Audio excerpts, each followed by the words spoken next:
Florida Governor Ron DeSantis taking a big step to help Texas and Arizona secure their southern borders while putting the Biden administration on blast. DeSantis announcing he's sending members of Florida law enforcement groups to the border after governors asked for help with the surge of migrants. Governor DeSantis saying his state would step up to the plate if the federal government won't. The bottom line, though, is you are seeing increases in criminal activity, drug trafficking, human trafficking as a result of this failure. It is both a disaster and an emergency. Florida state troopers, as well as other state agencies, will be joining several local sheriff's departments who volunteered to send officers. And all of this as migrants are not heeding the message to stay home, crossing the border by the hundreds, according to reports.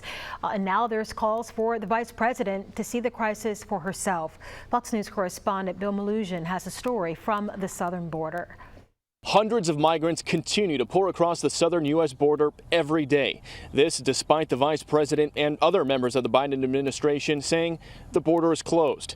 And the already treacherous trek to the border just got even more dangerous in the blistering heat. Throughout the day, groups of migrants walk across the border into Texas and turn themselves into authorities, hoping they have a chance to stay in the country.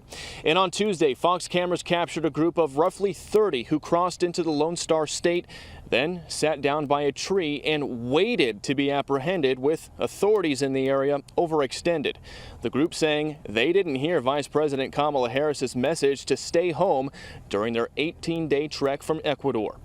Harris is tasked with curbing the flow of migrants, prompting Texas's Democrat Congressman Henry Cuellar to write a letter inviting her to come to the border with him to get first-hand looks at the surge and talk to those impacted, according to the Washington Post. Landowners are concerned. Local sheriffs are concerned. Local police are concerned. Somebody needs to listen to our local communities. Without due respect, just coming doing a stage visit is not enough. But some Republicans say Vice President Harris is turning a blind eye to the problem.